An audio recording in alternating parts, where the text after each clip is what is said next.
Assalamualaikum warahmatullahi wabarakatuh. Izin memperkenalkan diri. Nama saya Zulfa Salimah Zahra dari kelas 1B dengan NIM 218420009. Di sini saya akan sedikit menjelaskan tentang salah satu judul yang ada di kepramukaan, yaitu tentang Gerakan Pramuka Indonesia. Gerakan Pramuka Indonesia adalah nama organisasi pendidikan nonformal yang menyelenggarakan pendidikan kepanduan yang dilaksanakan di Indonesia. Kata pramuka berasal dari kata Praja Muda Karana yang berarti orang muda yang suka berkarya. Lahirnya Gerakan Pramuka. Gerakan Pramuka lahir pada tahun 1961. Menurut anggaran dasar Gerakan Pramuka, pimpinan perkumpulan ini dipegang oleh Majelis Pimpinan Nasional atau MAPINAS yang di dalamnya terdapat Kuartir Nasional Gerakan Pramuka dan Kuartir Nasional Harian.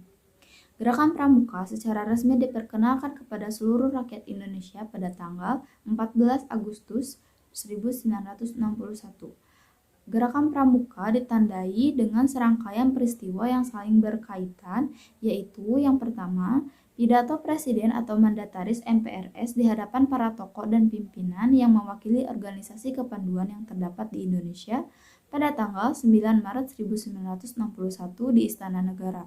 Peristiwa ini kemudian disebut sebagai Hari Tunas Gerakan Pramuka. Kedua, diterbitkannya Keputusan Presiden Nomor 238 Tahun 1961 tanggal 20 Mei 1961 tentang Gerakan Pramuka yang menetapkan Gerakan Pramuka sebagai satu-satunya organisasi kepanduan yang ditugaskan menyelenggarakan pendidikan kepanduan bagi anak-anak dan pemuda yang ada di Indonesia. Ketiga, pernyataan para wakil organisasi kepanduan di Indonesia yang dengan ikhlas meleburkan diri ke dalam organisasi Gerakan Pramuka dilakukan di Istana Olahraga Senayan pada tanggal 30 Juli 1961. Peristiwa ini kemudian disebut sebagai Hari Ikrar Gerakan Pramuka. Keempat, pelantikan MAPINAS, Kuarnas, dan Kuarnaniri di Istana Negara, serta penganugerahan panji-panji Gerakan Pramuka pada tanggal 14 Agustus 1961. Selanjutnya ada tujuan Gerakan Pramuka. Yang pertama, memiliki kepribadian yang beriman, bertakwa, berakhlak mulia, berjiwa patriotik, taat hukum, disiplin, menjunjung tinggi nilai-nilai luhur dan bangsa, berkecakapan hidup, sehat jasmani dan sehat rohani. Selanjutnya, menjadi warga negara yang berjiwa Pancasila serta setia dan patuh kepada Negara Kesatuan Republik Indonesia, serta menjadi anggota masyarakat yang baik dan berguna yang dapat membangun dirinya sendiri secara mandiri serta bersama-sama bertanggung jawab atas pembangunan bangsa dan negara, memiliki kepedulian terhadap sesama hidup dan alam lingkungan. Selanjutnya ada ciri khas kepramukaan.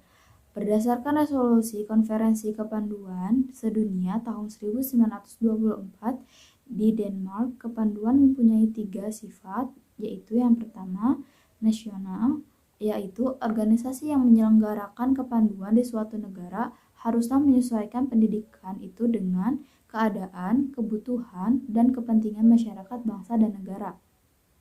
Yang kedua, internasional, yaitu organisasi kepanduan di negara manapun di dunia ini harus membina dan mengembangkan rasa persaudaraan dan persahabatan antara sesama pandu dan sesama manusia tanpa membedakan kepercayaan atau agama, golongan, tingkat, suku, dan bangsa. Yang ketiga, universal.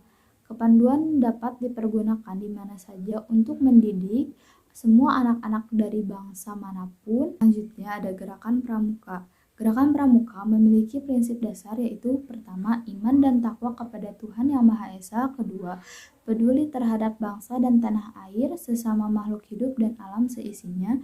Ketiga, peduli terhadap diri pribadinya. Dan keempat, taat kepada kode kehormatan pramuka. Selanjutnya ada kode kehormatan pramuka. Kode kehormatan pramuka terdiri dari 2 janji yang disebut dengan Dwi Satya dan Dwi Dharma, yang berisi pertama, Trisatya, demi kehormatanku aku berjanji akan bersungguh-sungguh pertama menjalankan kewajibanku terhadap Tuhan dan Negara Kesatuan Republik Indonesia, mengamalkan Pancasila. Kedua, menolong sesama hidup dan mempersiapkan diri serta membangun masyarakat. Ketiga, menaati dasar dharma. Selanjutnya, dasar dharma pramuka yaitu takwa kepada Tuhan Yang Maha Esa, cinta alam dan kasih sayang sesama manusia, patriot yang sopan dan kesatria, patuh dan suka bermusyawarah, rela menolong dan tabah, rajin, terampil dan gembira, hemat, cermat dan bersahaja, disiplin, berani dan setia, bertanggung jawab dan dapat dipercaya, dan suci dalam pikiran, perkataan dan perbuatan.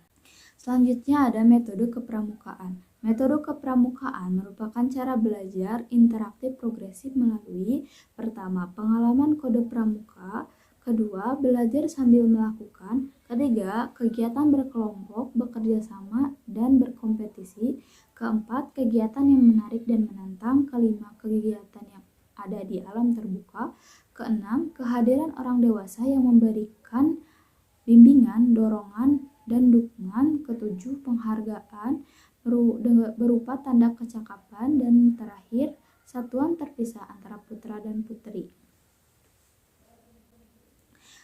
Sekian materi dari saya, mohon maaf bila ada kesalahan.